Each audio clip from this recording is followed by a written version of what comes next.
আমি হচ্ছি সেই, কারণ আমি তো সবার ছোট ছিলাম, সবাই আমাকে খুব ভালোবাসতো। আমি যখন যেটা চাইতাম আমি বলার আগে সেটা আমার সামনে এসে হাজির হয়ে যাইতো। এইভাবে আমার দিন যাচ্ছিল খুব ভালোই। ভার্সিটিতে উঠলাম, তারপরে একটা ছেলের সাথে আমার পরিচয়। কথা বলতে বলতে এক সময় ওই ছেলেটাকে আমার খুবই ভালো লেগে যায়, তারপর ভালোবাসা। পরে সিদ্ধান্ত নিলাম আমরা বিয়ে করব। পরিবারে সেই কথাটা জানাই, কিন্তু আমার পরিবার না কেন জানি ওকে মেনে নিতে পারতেছিল না। আমাকে অনেক বোঝানোর চেষ্টা করতেছিল যে তুই ছোট, এখনো দুনিয়াদারি, তুই কিছুই বুঝিস না, এই ছেলেটা তোর জন্য ভালো না। কিন্তু ওই যে আমার মাথায় তো চেপেছিল যে ও আমার ভালোবাসার মানুষ, ওকে কেন আমার পরিবারের মানুষজন মেনে নিচ্ছে না, তার মানে আমার পরিবারের মানুষজন আমার ভালো চায় না। তাই আমি ওর কথা শুনে ওদেরকে ছেড়ে চলে যাই। একদিন রাতে পালিয়ে যাই আমি ওর সাথে। আর ওই দিনটাই না কাল হয়ে উঠলো আমার।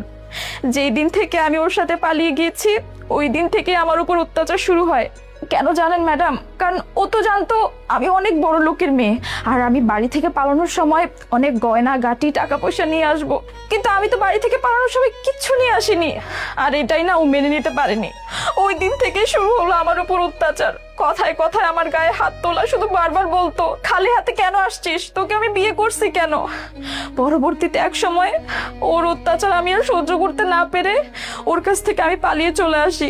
তারপর এই শহরে এসে এই অফিসটাতে অনেক কষ্ট করে একটা ক্লিনারের কাজ নিচ্ছি ম্যাডাম। কি বলতেছো?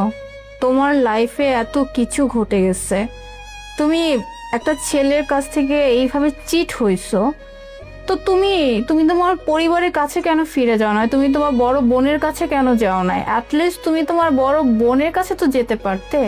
হয়তো তোমার মা বাবা রাগ করে থাকলেও তোমার বড় বোন তো তোমার উপর রাগ করে থাকতে পারতো না যখন তোমার চেহারাটা দেখতো।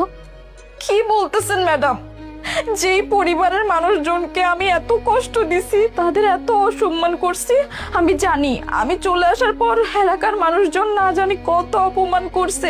বিশেষ করে আমার বড় আপুকে, যে আমাকে নিয়ে সব সময় অহংকার করতো যে আমার বোন খুব ভালো, ও কখনো কোনো খারাপ ডিসিশন নিবে না। আমি জানি আমি চলে আসার পর আমার আপুকে সবাই অনেক বাজে বাজে কথা বলছে। আমি তাহলে কোন মুখ নিয়ে আমার এই পরিবারের মানুষজনের কাছে ফিরে যাব বলেন? বুঝতে পারছি।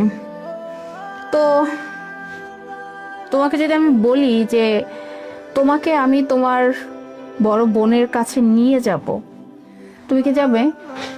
যাবো তো ম্যাডাম, যাবো। আমি একটাবার শুধু আমি আমার বড় আপুর কাছে মাপ চাইতে চাই। আমি জানি আমার জন্য ওকে অনেক কথা শুনতে হয়েছে। আমি শুধু একটাবার সামনাসামনি ওর কাছে গিয়ে বলতে চাই যে আপু আমাকে মাফ করে দাও তুমি।